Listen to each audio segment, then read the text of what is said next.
Hey guys, welcome back to another ATI series. We're going to talk about cardiovascular disorders and basically the invasive cardiovascular procedures. So let's get right into it and let's not waste no time.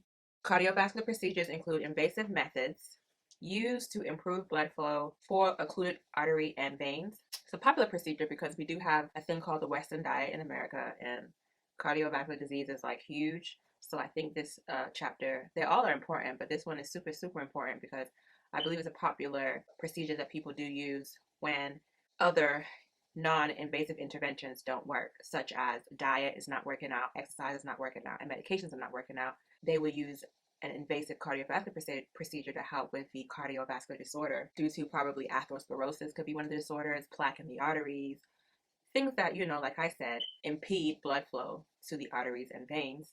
So we have three, and I have my notes, like I said, and I am using my ATI book as well. So we have three main cardiovascular procedures. What are they? They are percutaneous coronary intervention, known as PCI. We also have coronary bypass grafts, known as CABG, and we also have peripheral bypass grafts. And so the percutaneous coronary interventions are then divided into three main ones, which is known as our atherectomy, our stent, and then our angioplasty, also known as percutaneous transluminal coronary angioplasty.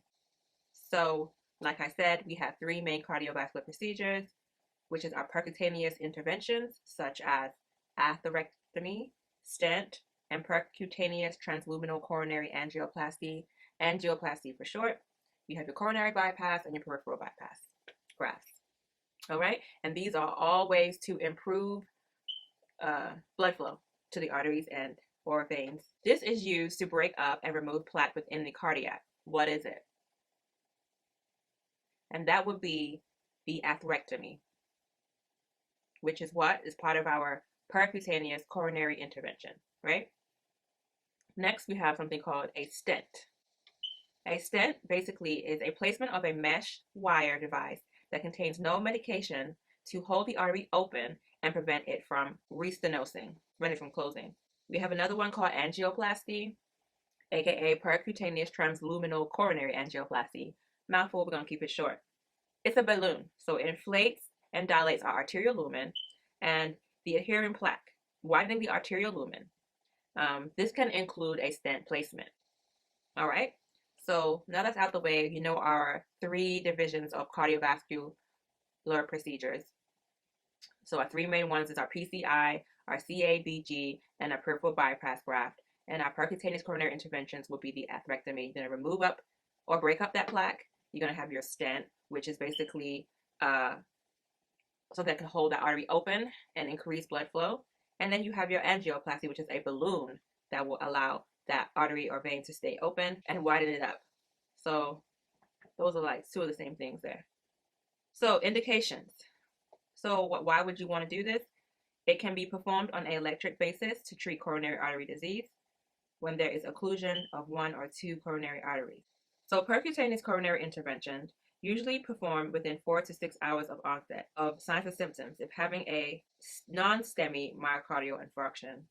This can be performed on an elective basis to treat coronary artery disease when there is occlusion to one or more coronary arteries. The area of occlusion is confined, not scattered, and is easy to access. So that way they can go to that specific area and either break up the plaque, like I said, or put a stent or an angioplasty in place to keep the arterial wall open. It is usually performed within 4 to 6 hours of the onset of manifestations if having a non-STEMI, which is a non-ST elevation myocardial infarction, or a myocardial infarction. If they are having a STEMI, then they would be doing this within 60 to 90 minutes of manifestations. So 4 to 6 hours if it's a non-STEMI, and 60 to 90 minutes if it is a STEMI. Might be used as an alternative to coronary artery bypass graft, and angioplasty might be used with stent placement to prevent artery re-occlusion and to dilate the coronary artery. All right, so we have some clinical manifestations that we need to know. And so I put here, you would see manifestations such as chest pain upon exertion. Pain might radiate to the jaw, left arm, through the back, or to the shoulders. Manifestations might increase in cold weather and with exercise. Other manifestations might include shortness of breath, which is dyspnea, nausea, fatigue, and diaphoresis, sweating. You might see on the ECG changes in the ST elevation, hence STEMI, non-STEMI type of thing, depressions and nonspecific ST changes. Other findings might include bradycardia, tachycardia, hypotension, elevated blood pressure, vomiting, and mental disorientation. Vomiting occurs when you are under a serious panic attack or a sense of doom. So if you do have life-threatening changes like ST, elevation, or depression, of course, mental disorientation would occur due to that lack of perfusion, right? Whenever we have decreased lack of perfusion, as I mentioned in my anemia video, if you want to check that out, check it out. But I mentioned that if you have decreased oxygen to the brain, of course, you're going to be dizzy, your risk for syncope and all that good stuff, all right? Complications. Complications for percutaneous injury and complications for percutaneous coronary interventions, such as our atherectomy, taking out that plaque or breaking out that plaque, or our stent placement or angioplasty, balloon placement in our occluded artery or vein. So complications would include artery dissection, okay? So basically, this is perforation of an artery by the catheter, and this might cause cardiac tamponade. So that is definitely a complication. Whenever they have to do this percutaneous coronary intervention, they could damage the heart itself. And therefore, it might bleed and cause cardiac tamponade, which is blood leaking into the pericardium, I believe. Yep, fluid building up around the pericardium, causing too much tension to allow the heart to expand and contract normally. Blood or fluid, but in this case, of course, it will be the blood leaking into the pericardium if it's perforated by the catheter once they're trying to do the atherectomy, stent, or angioplasty placement for our percutaneous coronary intervention. Artery dissection findings include severe hypertension. This will be due to the fact that blood is leaking into the pericardium and is not getting to the rest of the body. Severe tachycardia, and we talked about that in our anemia video again, that if you have a decreased cardiac output, then you will definitely have tachycardia due to BNP, brain natriuretic peptide, and might require extended occlusion or perforation with a balloon catheter and reversal of anticoagulants. Basically, they would need to stop that hole or that bleed where that catheter might have caused injury, and stop the anticoagulants, because right now they're at bleed risk. And so even though they're taking anticoagulants to stop clotting, right now they're bleeding, so they don't need the anticoagulants. Right, another complication of invasive cardiovascular procedures could be cardiac tamponade.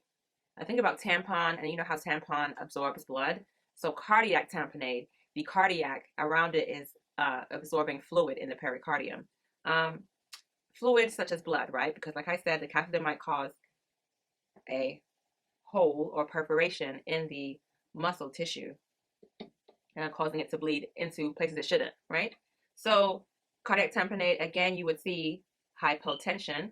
You will see jugular vein distension. Another complication of PCIs, which is percutaneous coronary interventions, would be cardiac tamponade due to perforation on the heart or the artery, and that can cause cardiac tamponade, right? Basically, that is fluid around the pericardium. Now, I want to make a note that cardiac tamponade is not the same as pericarditis, because I was getting those kind of confused at first. Pericarditis occurs due to maybe a viral infection, or it says here it could be due to an autoimmune disorder such as lupus, rheumatoid arthritis. Pericarditis is commonly associated with pericardial effusion, fluid around the heart, that sometimes worsens to cardiac tamponade. And cardiac tamponade is a severe condition that happens after sudden or excessive accumulation of fluid in the pericardial space. So this is a lot of fluid in the pericardial space. Pericarditis, inflammation in the pericardium or pericardial space of the heart, right? But it's not as severe as cardiac tamponade. Now think about that tampon, all that blood collected in the tampon, it's a lot. So it's excessive accumulation of fluid around the heart. All right, so let's talk about signs of cardiac tamponade, since that is a complication of invasive cardiovascular procedures. It says we have hypotension. Of course, if the fluid is going into the pericardial space, we will have decreased perfusion, right? And so that we'll have hypertension. And when we have hypotension, who compensates? Our heart. That BNP is produced. That brain natriuretic peptide is produced to increase the heart rate, tachycardia. And so we would also have restlessness, right? When you have decreased cardiac output, you have altered level of consciousness. They could have syncope, confusion, dizziness. So you may see that. Also, you may have jugular vein distension, but clear lung sounds. So remember that whenever they have cardiac tamponade, they can have jugular vein distension, muffled heart sounds. So there is fluid around the pericardium, so therefore you would have that muffled heart sound. You won't be able to hear the heart sounds, right? If the fluid is there, it won't be clear. It'll be muffled with all that fluid. You would have paradoxal pulses, and paradoxal pulses is basically a variance of 10 mmHg or more in systolic blood pressure between expiration and inspiration. And so it's a drop in systolic blood pressure less than 10 mmHg upon inspiration. It measures the heart pressure. No. And so that also, we would also have clear lung sounds.